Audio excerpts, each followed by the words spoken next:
Bismillahirrahmanirrahim. Assalamualaikum warahmatullahi wabarakatuh. Alhamdulillah wassalatu wassalamu ala sayyidina Rasulillah Sayyidina Muhammad ibn Abdillah wa ala alihi wa ashabihi wa man tabi'ahu wa wala. Amma ba'd. Faqad qala ta'ala rabbi shrah li sadri wa yassir li amri wahlul 'uqdatam min lisani yafqahu qawli.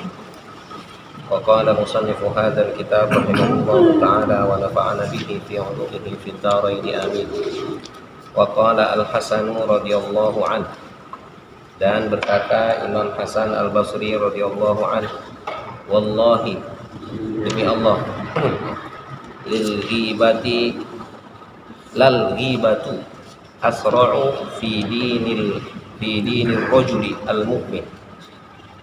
Niscaya ghibah itu lebih cepat dalam agama seseorang yang mukmin minal akalati fil jasadi, daripada sesuatu yang memakan di dalam tubuh. Kata Imam Hasan Al-Basri, demi Allah, katanya, ghibah itu lebih cepat merusak agama seseorang, ya, ketimbang makanan yang kita makan terus menimbulkan penyakit. Ngerti ya?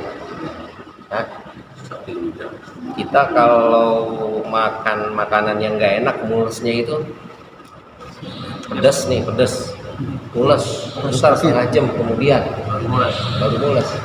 Lebih baik Itu cepat itu. Ternyata ghibah itu lebih cepat dari itu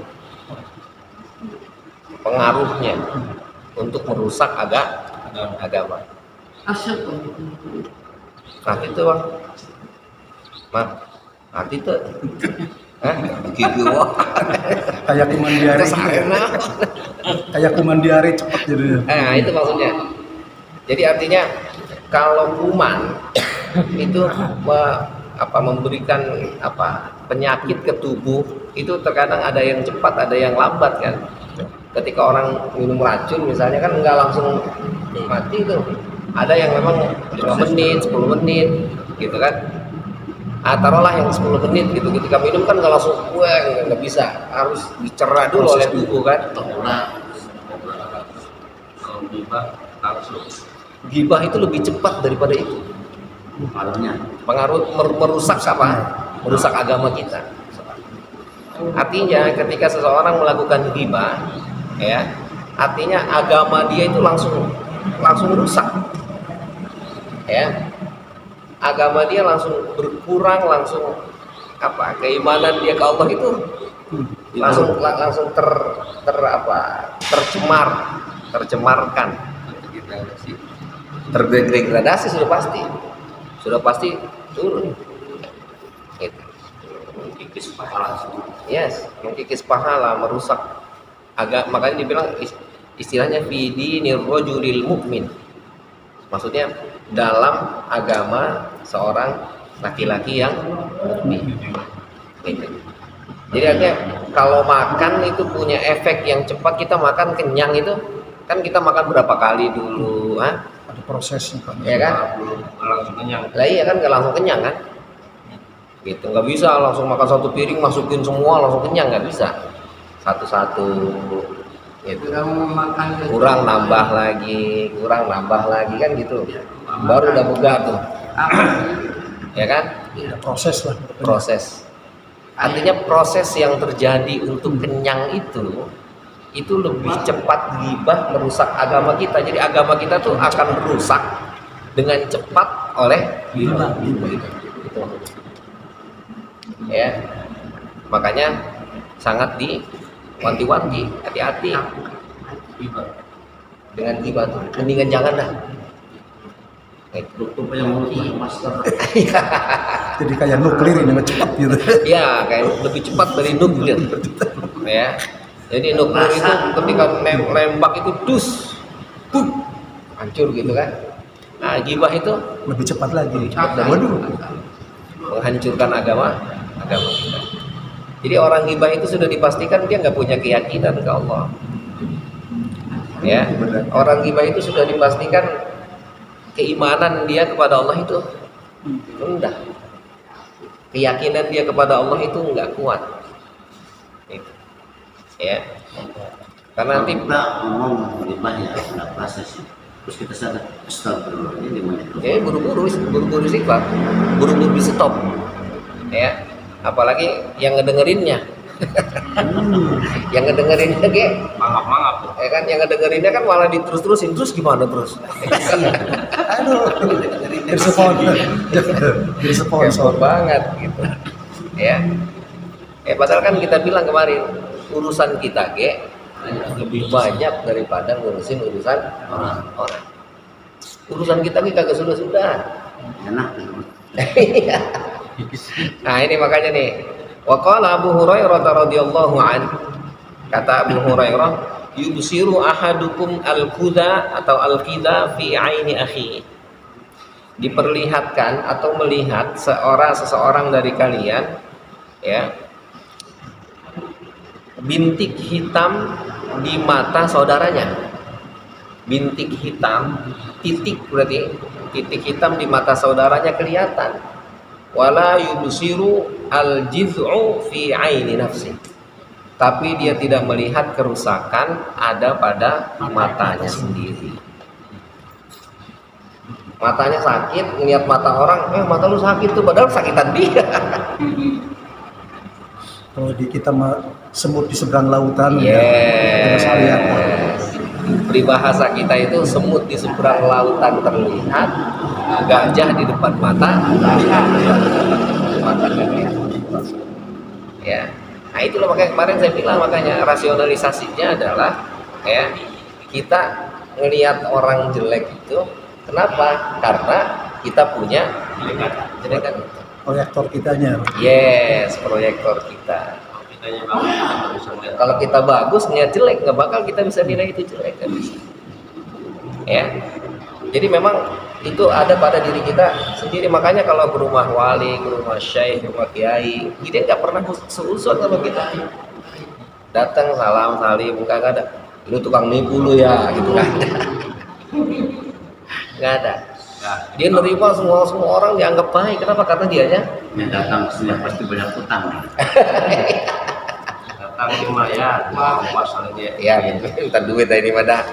Emang lah ya, karena kita punya barometer ini. orang kita suka begitu ya.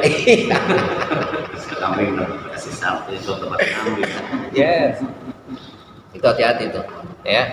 Makanya paling tidak kita mencegah itu tuh apa buat introspeksi tadi. Ketika kita ngomongin orang tuh, astagfirullahaladzim. Berarti gue punya itu. Oke. Ya, ada di gua itu ternyata tuh. Gua ya. Hah? Gua banget. Kalau yang bagus aja bilang gua banget gitu. Kalau lagi ngejelekin orang lah, seolah-olah kita orang bisa gitu. Ya, padahal emang dia bisa gitu. Waruya dan diriwayatkan Anna Salman, bahwa Salman Al-Farisi kana fi safarin ma'a Abi Bakr wa Umar, pernah bepergian ya bersama dengan Abu Bakar dan Umar. Jadi Salman, Abu Bakar, Umar bareng jalan. Salman Al-Farisi maksudnya ini. Salman Al-Farisi. Wa kana yatbukhu lahuma. Ya, dan Salman memasak untuk keduanya. Nah, ini tradisi masak bareng jalan itu ya, kita nginep terus masak gitu tuh emang dari dulu gitu. Kayak furuj. Ya, furuj ya. Enggak furuj juga sama sih, sepedahan juga sama. Furuj juga. Istilah baru. Iya. Fanazalu manzilan, lalu akhirnya mereka menempati satu tempat. Ya. Falam yatahayya an yuslih lahum minat ta'am. Namun mereka lam yatahayya apa? Enggak menyiapkan ya untuk ya makan, ya untuk mempersiapkan makanan yang baik untuk mereka. Jadi udah tadi habis masak terus sampai ke satu tempat nggak bisa masak lagi udah. Gitu. Habis deh tuh bahannya. Ya. Akhirnya fa ba'atsahu ila nabi. Dikirim dia ke rumah Nabi gitu. Kata Abu Bakar, kata Sayyidina Abu Bakar, Sayyidina Umar, rumah Nabi sana.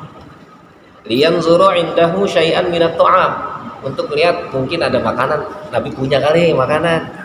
Gitu. Tapi akhirnya falam yajid. Enggak nemu orang punya. Sama-sama orang punya.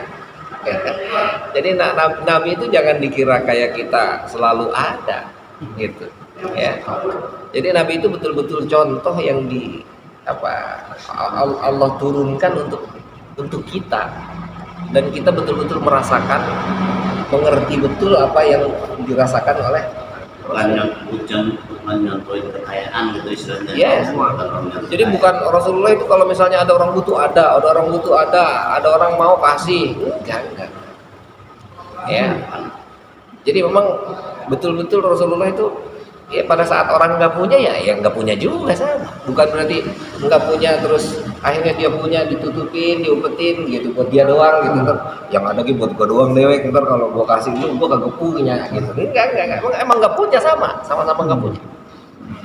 Rasulullah itu sifatnya dijelaskan oleh Imam Al-Busiri. Rasulullah itu nggak pernah nolak, nggak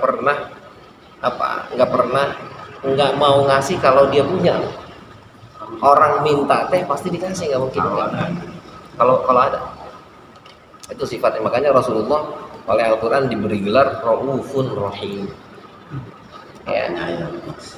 Jadi Rasulullah itu Raufun Rahim, maha lembut ya, dan maha penyayang. Artinya Rasulullah itu punya karakter sayang banget sama orang, cuma belum tentu bisa ngasih. Kenapa? Karena bukan Allah. Tapi kalau sayang mah udah pasti pengen banget ngebantu teh. Itu udah karakter. Jadi kalau ngelihat orang teh pengen ngasih bae, pengennya pengen minta bae. Mulai samping gitu. Jadi kalau ngelihat orang itu kepengennya ngasih. Apalagi kalau ngelihat apalagi kalau ada yang minta. Ya. Dan itu nggak asal-asal. Al-Quran itu ngajarinnya Allah ada ayat itu astagfirullah yang itu yang mimma tuhibbun itu Allah Akbar, bukan laisal birra, namanya mimma tuhibbun itu apa ayatnya? Apa enggak? Ya pernah. Pernah dengar ya? Kita coba penasaran. Cari. Lantun gitu gimana gitu. Mimma tuhibbun. Tuh. Sekarang enak banget kita cuma ngetik doang ya ketemu. Mimma tuhibbun. Lan tanalul birra hatta tunfiqu mimma tuhibbun. Ya, kamu tidak akan pernah mendapatkan kebaikan sampai kamu memberi apa yang kamu sukai. Paham? Ya, kita kan kalau ngasih yang udah jelek baru kita kasih orang, yang bagus bentar dulu. Pilih datang lagi baru seminggu. Ya. Ada duit yang paling bagus tuh duitnya. Lah iya. Masih kenceng, tapi 2.000. masih bagus duitnya. Iya. Baru 2.000 sama 50 salah. Saya ngasih cucu nih bapaknya Pak. Gue tanya, itu ngasih Pak 50.000 besar hilang duit itu. Keliru. Salah. Jadi 2.000. Iya, itu 2.000. Masih 50.000. Nabi itu enggak, Nabi benar-benar melaksanakan ayat itu.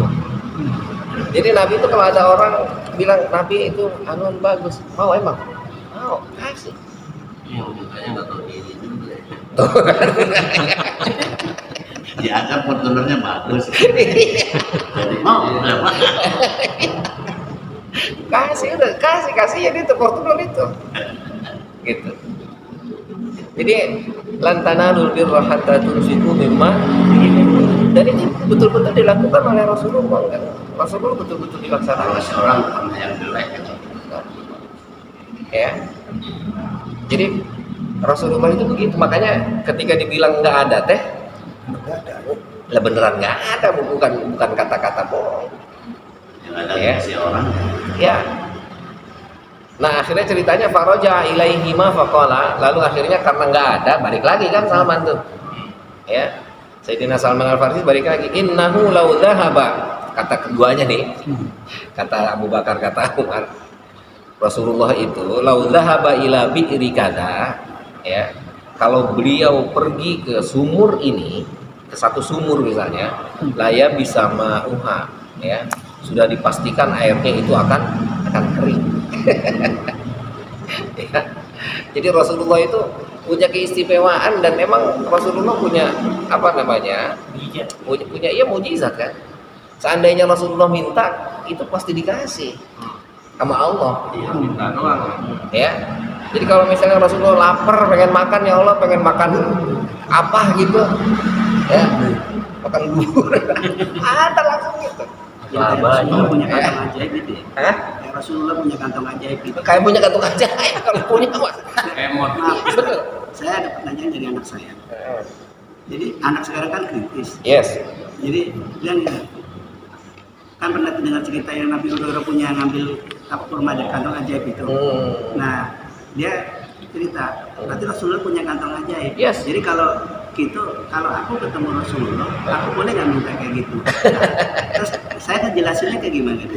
Iya, boleh-boleh saja. Rasulullah itu lebih hebat dari kantong ajaib. Lebih hebat. Hanya memang permasalahannya, terkadang ada orang yang memang harus diberi pelajaran. Kayak tadi sini, Sayyidina Umar sama Sayyidina Abu Bakar sama Sayyidina Salman. Ketika datang nggak punya kan? Habis, nggak ada. Lah kalau misalnya mau diadain dia sebenarnya mah Bisa. ada. Cuman kan emang lagi kagak ada. Gitu. Biar ngerti sama-sama kita emang sama-sama nggak punya. Sama ditambah tadi ya bahasanya kata-kata Sayyidina Abu Bakar kan seolah-olah ya lah dia padahal kalau minta nggak ada. Gitu maksudnya. Itu tinggal minta Paham nggak? doang. Iya, iya, iya. Hah?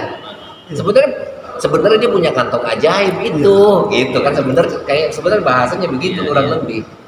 Tapi Rasulullah nggak begitu. Nah maka kita ngejauh ke anak itu, meskipun Rasulullah punya kantong ajaib, namun kantong ajaib beliau itu dipergunakan sebagaimana mestinya. Tidak cuma-cuma begitu aja. Bukan hanya sekedar kantong ajaib ketika butuh langsung kasih semua. Sehingga akhirnya nanti akan mau membazirkan sesuatu, nggak bisa. Walaupun bapak uangnya banyak juga ya. Lah iya. Ya nggak boleh pakai begitu juga.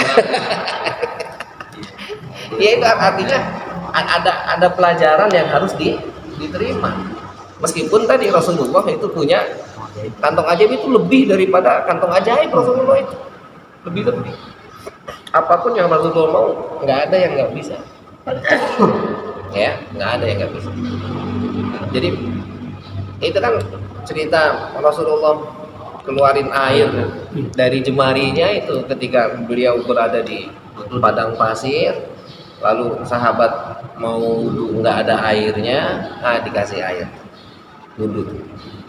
Tapi itu bukan berarti lagi sekarang mau tidur, gitu. Banjir. Nggak bisa begitu. Paham ya maksudnya ya? Ya. Jadi artinya Rasulullah nggak membazirkan sesuatu itu nggak boleh. Jadi nggak manja gitu lah. Yes, apalagi itu manja. Ya, yes. Jadi sesuai dengan kondisinya. Makanya kasarnya nih kata Sayyidina Abu Bakar, Sayyidina Umar kasarnya udah lapar banget ini. Dia mah kalau sebenarnya mah kalau mau minta mah ada. Ini lagi ngomongin guru ini. Hah? Ya.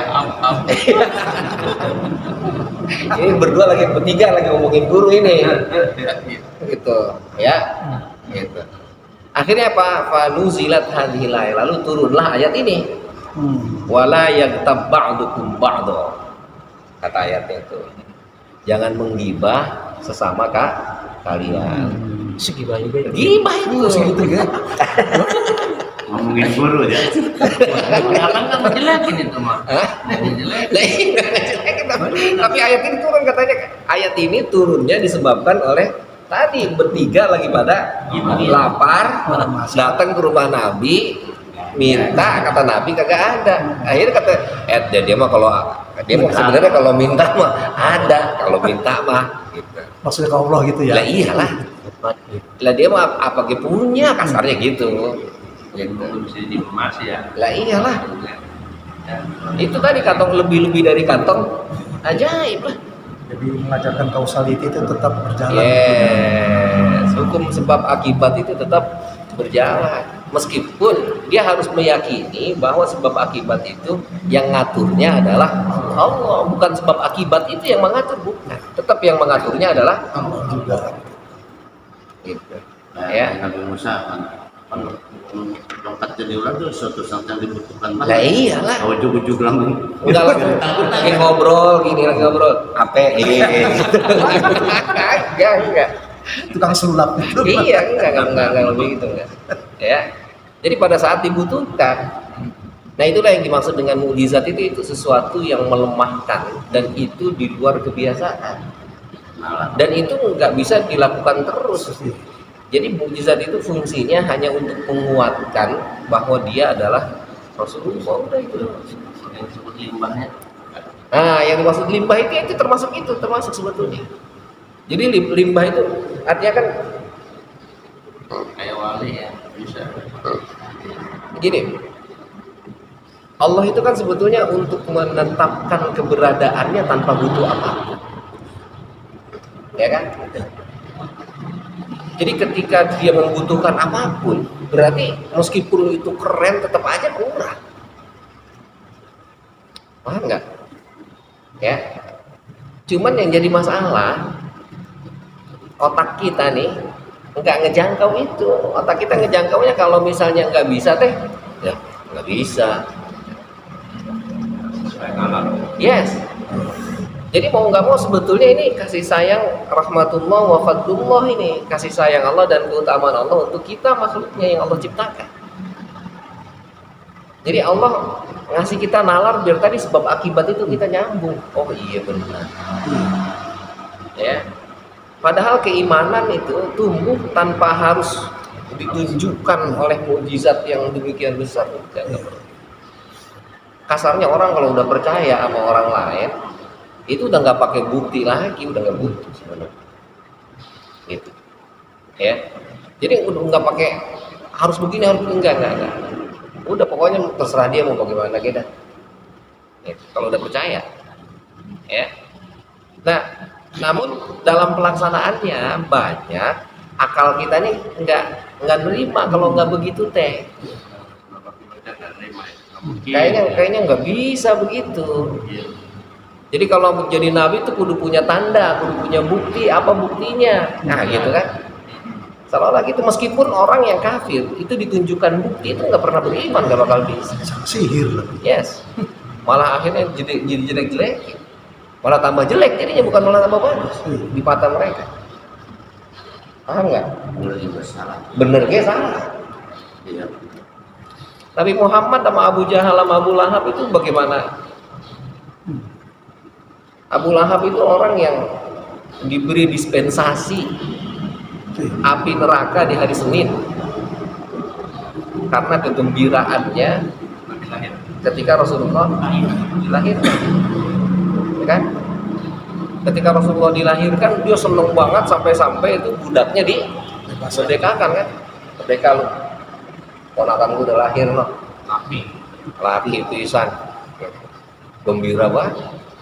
Tapi tetap neraka mah nggak, meskipun ada dispensasi di satu hari, tetap neraka dia dapat. Gitu. Hari Senin dia enggak Hari Senin dia bebas tuh. Libur. Ya.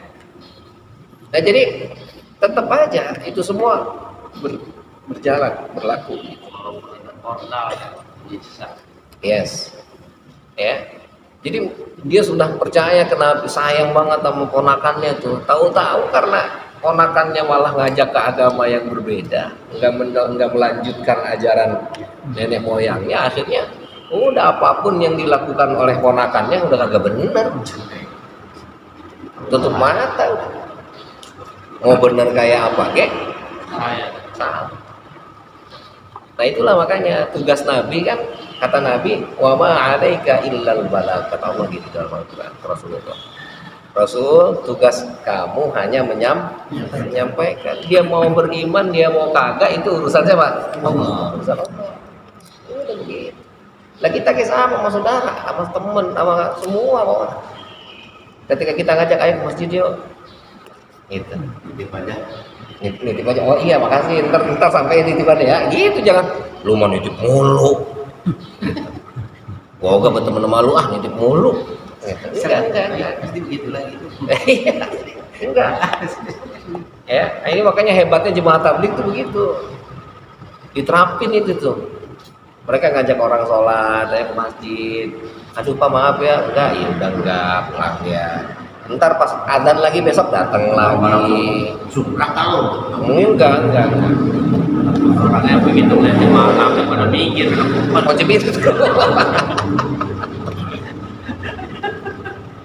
Tapi dia tetap meskipun dikunci diketok itu. tetap sama dia. Bener.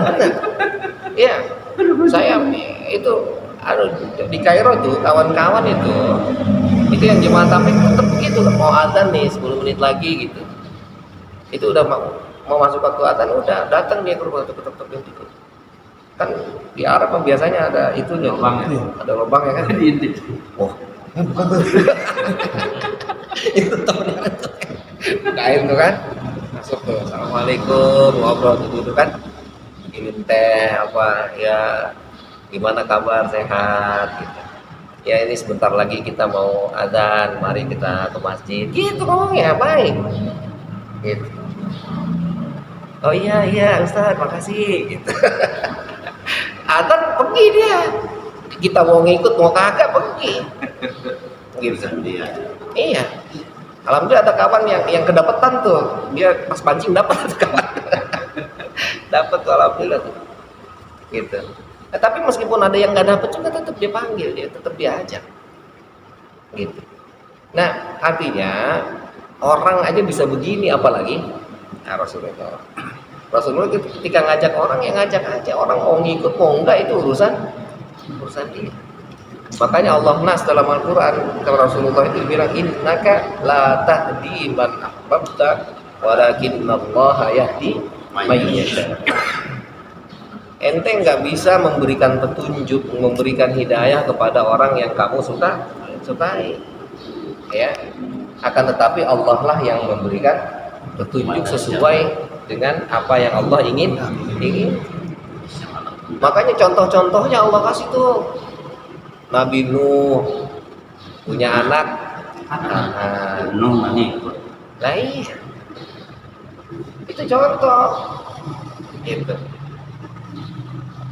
Fir'aun punya istri Asia. Nah iya, contoh itu. Nabi Lut istrinya itu contoh-contoh yang luar biasa itu yang artinya sedekat apapun orang hidayah itu nggak ada pengaruhnya. Nabi kalau mau istrinya Fir'aun. Hah? Nabi kalau mau istrinya Fir'aun. Ya iya. Kasarnya begitu. Kalau kita mau bilang istri Nabi kalah sama istri Fir'aun. Ya. Tapi bukan berarti akhirnya di satu sisi ini pelajaran berharga buat kita nih. Ya. Auzubillahi min dzalik. Tapi kalaupun terjadi ya Allah yang kehendaki, lain lagi ceritanya. Nabi Nuh ya, ketika punya masalah anaknya, Nabi Lut punya masalah istrinya, apa berhenti jadi nabi? Hah? Hah? Malu memang berarti jadi nabi. Masuk ini udah bisa. Paham ya? Yang kedua kita nih masyarakat, seandainya kita masyarakat seperti masyarakat Nabi Nuh, kita bilang Nabi anaknya aja begitu, berarti kita termasuk orang kafir yang hidup di zaman Nabi Nuh. Paham? Hah? Nanti nggak? Berarti kalau ada kiai mah sama Nabi mah jauh tuh. Iya. Hah? Beda lah. Lah iya. Jauh. Hah? Sama wali kayak masih jauh kiai mah. Hah? Nah sekarang ada kiai, apalagi ustad, ada ustad tuh. Hah? Bawah lagi. Anaknya kayak gitu. Lah iya, sekarang kita ngeliat ustad, ya ustad, bininya begitu. Hah? Berarti kita sama kaumnya Nabi Nuh yang kafir. Betul kafir gitu. Lah iya. Paham? Lalu dah. Jadi hidayah itu nggak pandang dulu. Tetap dia harus disampaikan dan dia pure, nggak ada sangkut pautnya dengan apapun yang ada di kanan kirinya, nggak ada. Jadi kita berguru tuh tetap aja berguru, jangan dia mau anak aja begitu, apalagi ntar kita muridnya digituin kayaknya. Jadi contoh dia mah kalau bisa. Iya, jangan jadi contoh dia mah. Sama bini kemarin cerai-cerai mulu. Contoh mah kawin mulu. Ada itu, jangan salah itu. Ada yang istri itu misalnya ada gurunya punya istrinya 3 gitu. Jangan ngaji sama dia, ntar kamu ikutan istri kamu 3. Ada itu ada. Ada kan bininya. Ada. Sekarang gue gurunya. Kata bininya. Jangan ngaji ke sono katanya. Bingung banget. Ampun. Ya enggak boleh begitu, enggak boleh. Dia masih aman sih, makanya. Ya aman kita tahu. Belum tahu nih. Besok Ya nggak bisa hati-hati. Ya jadi nggak bisa itu dijadikan akhirnya orang itu ya. Islam itu bukan hanya itu ngelihat orang yang kafir, orang yang semua dipandangnya semua ciptaan Allah harus begitu ya. Ya kalau ingat cerita Syekh Ibnu Arabi gitu. Ada orang mabok ditampar tuh sama Syekh Ibnu Arabi itu. Wah, malamnya ngimpi diomelin Nabi. Ya, kata Nabi, ente berani-beraninya nampar mulut orang. Mulut itu sholawatan ke aku tuh. habis bau. Ini coba. Kata kita mah, lah orang mabuk-mabukan. Tapi Pak Nabi diomelin, awas nggak boleh. Meskipun begitu pernah sholawat mulutnya sama aku. Ya, ini yang begini aja dihormatin, apalagi tadi. Terus begitu pelajaran itu. Maka yang dilihatnya lagi-lagi hanyalah Allah. Jadi melihat segala sesuatu standarnya Allah, bukan lihat standar ini buruk ini terus kita jauhin, kita jelekin, kita injek-injek. Tetap kita membencinya karena Allah yang ngajarin, karena Allah yang nyuruh untuk membenci. Gitu. Ya. Jadi bukan berarti akhirnya terus kita diskreditkan, apalagi yang sekarang rame bully-bulian dan seterusnya lah, enggak bisa, enggak boleh. Jadi bully sama gibah. Kalau bully lebih parah. Kalau gibah nggak tahuan ya. Lah kalau gibah kan masih ya, kalau bully itu lebih parah dari gibah sebetulnya. Artinya bully itu sebetulnya lebih kepada namimah. Mengadu domba, yang bikin orang panas, bikin orang marah, bikin orang minder dan seterusnya kan. Efeknya lebih bahaya. Bisa orang Jadi diri ya. Yes. Jadi gibah itu udah parah, apalagi bully. Nah ini makanya kita harus hati-hati. Apa yang membedakan kemarin kita udah bahas tuh, bagaimana bedakan antara gibah dengan kita ngambil pelajaran. Bagaimana ngebully, bagaimana kita ya itulah ya, artinya itu sesuatu yang beda-beda tipis gitu. Ya kemarin kan kita bahas panjang tuh tentang yang ustadz kiai yang ngomongin orang misalnya gitu kan. Nah itu tuh bukan berarti ngomongin orang, tapi kita ambil contohnya, pelajarannya. Ya. Nah, jadi ketika Sayyidina Abu Bakar, Sayyidina Umar sama Sayyidina Salman Al Farisi itu ya nggak sengaja ngomongin Nabi murun kan, orang karena lapar murun. Gitu. Tahu punya Nabi itu kalau bisa mau Enggak, Nabi mah kalau mau mah dibagi. Kalau banget ya. Kagak pelit mah. Cuma artinya kasarnya ya lah Nabi padahal mah kalau minta kalau kita lagi pada kelaparan ini gitu kayaknya begitu seolah-olah. Kalau datang mau digituin sombong gua.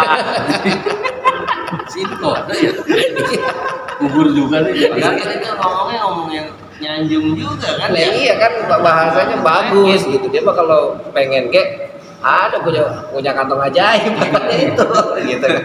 Cuman kagak dikasih gitu. Bukan berarti kagak dikasih karena pelit atau karena ya itu tadi karena ngomongin kan.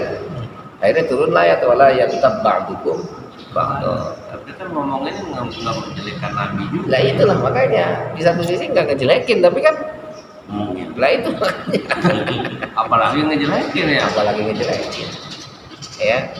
Nah, maka bahasanya ayuhibbu ahadukum an yakula lahma akhihi maitan fakarihtum. Ya. Apakah salah satu dari kalian ya itu memakan daging saudaranya ketika dia menjadi bangkai, maka sebetulnya dia fakarihtum enggak suka. Ya. Jadi temennya itu dimakan dagingnya itu ya, bangkainya dimakan itu siapa yang suka makan bangkai? Ya. Kata sapi ini udah jadi Lah pakai iya. itu doyan. Lah iya, kita makan ikan. Hah? Ikannya udah busuk seminggu kita makan nggak enak. Pengennya yang langsung seger. Kali kambing ya. Ya, apalagi Jamnya mati itu doyan ya. apalagi kalau mati bukan mati di apa? Potong bukan disembelih. Gitu. Ya.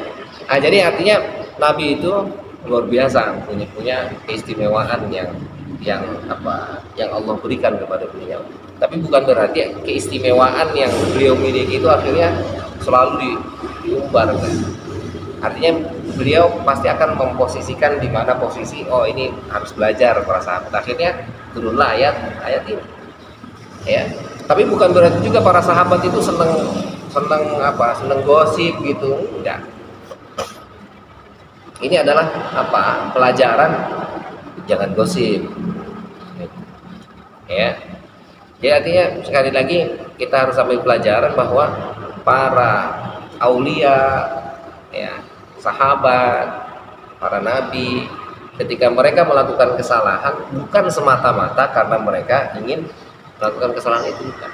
Tapi bisa jadi kesalahan yang mereka lakukan itu sebagai contoh untuk kita bagaimana ketika kita melakukan kesalahan lalu kita buru-buru taubat seperti mereka. Yes. Sayyidina Abu Bakar itu luar biasa Pak. Sayyidina Abu Bakar itu selalu melihat segala sesuatu itu sebelum terjadi sudah pastikan ini Allah sudah. Sayyidina Abu Bakar. Imannya paling tinggi. Yes. Ya. Jadi makanya wajar kalau di banyak kitab ada yang bilang seandainya keimanan umatku kata Nabi seluruh umatku itu ditimbang dengan keimanan Sayyidina Abu Bakar itu nggak ada apa-apanya. Cuman kita yang sebanyak ini ditimbang dengan iman Sayyidina Abu Bakar itu masih lebih berat keimanan beliau. Bisa dibayangin apalagi sendiri. Ya kan, gimana enggak Sayyidina Abu Bakar itu keimanannya mau disaksikan dari mana lagi? Anaknya dikasih, bandanya dibagi, dirinya sekalipun itu dikasih juga. Jadi bukan gua udah jadi mertua lu nih, hati-hati lu macam gua. Sini di tangan. Gitu. Kagak Pak. Ya. Ketika hijrah itu peristiwa yang luar biasa menakutkan itu. Hijrah itu sesuatu yang momentum yang luar biasa harus berdarah-darah kasarnya itu. Dikejar-kejar ingin dibunuh yang kita cerita kemarin itu bab yang lalu Itu dikejar-kejar itu. Yang nemenin siapa? Kalau bukan Abu Bakar, orang lain belum tentu siap itu dengan begitu kondisinya. Yang kemarin kita bilang masuk ke dalam goa itu dicari-cari dulu lubang-lubangnya, ditutupin dulu semuanya. Digigit. Hanya tinggal satu lubang, akhirnya dia yang duduk di situ untuk nutupin lubang. Rasulullah tidur. Ini paha saya. Tuh, sampai kayak gitu. Itu berdua itu. Saya orang tua.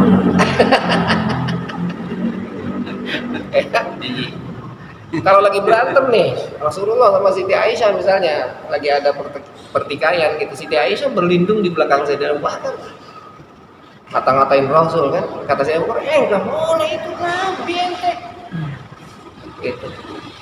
Karena dia berani lakinya apa boleh gitu. Jadi Nabi dibelain sama Abu Bakar, tapi Nabi sendiri ngebelain Siti Aisyah. Coba itu, indah nggak kehidupan kayak gitu? Kita lain, ajarin tuh Pak anaknya gitu. Lah kita melayan lagi. Oh dasar itu anak agak jauh sama bapaknya. Kata lah iya, kata mertuanya juga, emang lu dasar lu kagak ngerti apa anak orang lu gitu. La ilaha illallah. Enggak. Beliau gitu. Coba. Sayyidina Abu Bakar gimana keimanan? Enggak. Pipi yang merah-merah. Iya. Allah. Hitam. Ustaz, itu unsur kemanusiaan keluarga Nabi gak ada gitu tuh ya. Iya. Yang segitu sampai segitunya gitu. Sini hitam. Yes. Ada berantemnya, ada ketawanya, ada sedihnya, ada senangnya, semua sama kayak kita persis. Jadi kita jangan kira Nabi itu di rumah zikir gitu, nggak keluar gitu. Lah, beliau bercanda, ngobrol, dagang, semua. Ya, jadi kehidupan beliau betul-betul membumi itu bersama kita. Pejabat siapa ya? Yes, Pejabat semua. yes. Semua dicontohin. Itulah makhluk yang paling sempurna. Jadi jenderal, jadi raja, jadi presiden, jadi semua udah. Dagang. Iya, yes. Dan jangan dikira bininya kagak ngomel, bininya juga sama. Diomelin sama bini. Gitu. Ya jadi kalau yang diomelin sama bini itu kayak Nabi berarti. Jangan ngomong ya.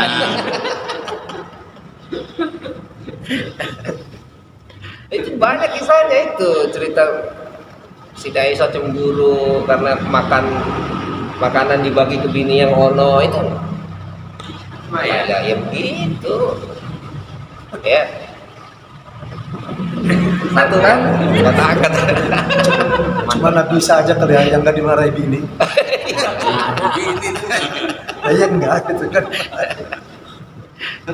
Ya yang lucu lagi kan Sayyidina Umar, yang lucu lagi. Ada Sayyidina Umar itu ada sahabat datang ke rumahnya mau minta, saya mau lapor sama Sayyidina Umar, saya diomelin mulu sama bini saya. Nah iya kan lebih lucu lagi itu. Tahu-tahu pas mau sampai depan rumah lagi diomelin sama bini. Umar. Iya. Malah jagoan. Lah iya. Lah Jagoan iya. dari bini. Lah diomelin sama bininya, orang yang mau minta tolong tadi kagak jadi. Gitu. Lalu kita mau ngapain katanya gitu. Tadinya mah gitu. Mau curhat tadi. Sama baik. Ternyata sama baik. Maksudnya gini, kita nggak nemu Ustaz, kita bini. Ustaz diomelin gini. Jangan tadi diomelin. Allah. Ya itu begitu, kehidupan itu begitu. Artinya kita jangan pikir Rasulullah itu nggak kemana-mana, nggak bergaul dengan orang, sendirian, Sehat terus ya. sehat terus, nggak pernah sakit lah, sakit, giginya berdarah dan sebagainya. Manusia sama seperti kita. Namun beliau lebih kesempurnaannya melebihi apapun. Ya, makanya mampu untuk begitu, mampu untuk hidup seperti kita. Yes. Ya. Oke, jadi artinya ini contoh yang harus kita ambil pelajaran. Ya, jadi memang ghibah itu tadi katanya lebih cepat merusaknya, ya, lebih berdampak ketimbang apa virus yang masuk ke dalam tubuh kita. Ya, ya.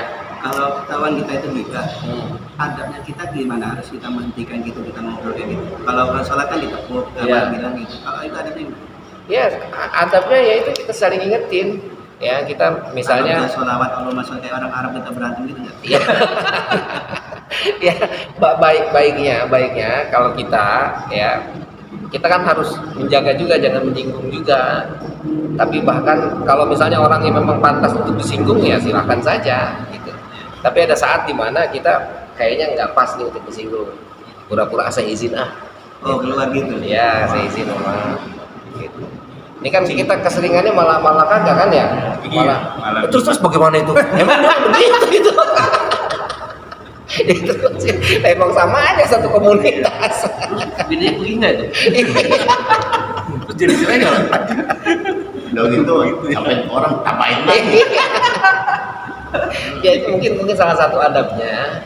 Ya pertama kita tetap harus menjaga juga orang kehormatan orang itu. Ya, jadi jangan juga langsung ente gibah. Itu kan akhirnya kita malah jadi berantem sama dia kan. Gitu. Jadi lebih baik ya udah mohon maaf saya anu dulu sebentar ya atau gimana. Yes. Beli makanan. Cari aman lagi ya. Ya, artinya kita cari celah lah gimana caranya untuk. Tapi kalau untuk secara untuk memutus. Tadi cara pribadi kita ngomong nyeplos gitu, ya. Harus buru-buru juga tadi yang Kak Haji bilang istighfar astagfirullah. Kita balik lagi nih. Kita Dosa gimana ini, nih? maaf, dosa ini selesai diampuni dengan istighfar aja. Insya Allah, ya, tapi kan ini orang ini masih banyak nih kan? Iya. Ya harus segera di situ diklarifikasi. Ya, harus diklarifikasi di situ. Yang masalahnya istighfarnya udah di rumah. Orang ini udah nyebar. Itu yang dimaksud bahwa ghibah itu sangat apa? Bahaya. Sangat bahaya. Nyebarnya. Meskipun kita minta maaf sama orang yang kita gibahin, orang lain udah ngedenger perkataan yang kita sebar. Harus semua Nggak bisa tarik omongan. Nah, nggak bisa. Kalau kayak gitu bisa jadi amal dosa jariah juga. Yes, Itu. sangat. Dosa jariah. Orang yang mesti yakin. Ya kan kayak di medsos jadi kayak di jejak digital. Yes, itu dia kemarin yang kita bahas tuh. Ya, medsos itu luar biasa itu. Hati-hati. Ya, kita main share itu kan. Yang itu saya bilang kemarin, jangan sampai kita ujungnya menjadi muflis. Bangkrut di mana? Di akhirat. Kita datang dari dunia dengan pahala yang banyak, oke? Tahu-tahu di akhirat boro-boro pahala. Bahkan dosa orang tanggung buat kita. Apa penyebabnya? Di antaranya adalah medsos tuh. Ya, ada ini share gitu. Nah itu hati-hati tuh. Ya, kita harus bijak ya dalam menyikapi. Gitu. Itu yang dibilang tadi, ghibah itu bahayanya di situ. Kalau misalnya alhamdulillah seandainya di sini masih banyak orang terus ngomong, astagfirullah, saya mohon maaf itu salah. Ternyata saya yang ngomongin orang itu, maafin ya, saya salah ucap, istighfar, minta maaf saya. Gitu. Masih mending mungkin. Menyebar. Ya masih mungkin, meskipun tidak menutup mata bahwa bisa jadi orang yang ini masih ngomongnya masih lain lagi ngomongnya ntar. Tapi usaha kita mau bertobat. Yes, yang terpenting bahwa kita sudah punya akan lebih baik lagi seandainya orang yang datang, orang yang diomongin pun di depan orang-orang ini, saya minta maaf, saya yang salah. Pertanggung jawabannya sampai segitu tuh harus Harus sama orang yang digibahin. Iya. Takut marah dia ntar. Itu kan. Kan kalau datang ke rumahnya dewekan kan orang lain yang ini ngedenger nggak ada. Saya datang habis ngomongin Bang Haji Adam nih, saya nyamperin Bang Haji, Bang Haji maafin saya tadi udah ngomongin Bang Haji. Lah mau yang ini Udah nyebar ya? udah nyebar. Nah itu yang dibilang dia lebih bahaya dari virus penyakit. Bahaya dari Cina ya. Yes, lebih bahaya dari zina kemarin. Supaya dari corona. Itu makanya tadi corona itu sendirian mengajak betul Pak, corona itu punya pelajaran yang luar biasa untuk kita itu. Ya, ternyata penyakit kita itu sekarang ya ini gibah ini mulut itu. Kayak corona ya. Yes, Paling mulut harus pakai masker ya. yes. Itu tutup itu mulut itu. Ya, ternyata itu kita udah melakukan keburukan itu melalui mulut itu luar biasa. Dan itu sebetulnya ingin mengingatkan kita tuh. Jadi hikmah corona itu sebetulnya ngajarin kita tuh jaga mulut deh. Ngomong dan apa? Yes. Kalau Ustaz ditutup, mulutnya gimana? Nah, Kalau Ustaz ditutup mulutnya. nah iya maksudnya bukan ustadz yang ditutup mulutnya, ustadz ditutup mulutnya malah urusan ngomong-ngomong ustadznya. Gitu. Nanti banyak ngomong, banyak salah juga kan? Yes, sudah dipastikan. Ada hikmahnya juga ya. Banyak. Sama Ustaz juga Banyak. gitu kan, bergaul. Terutama Haji Adam itu hikmahnya itu.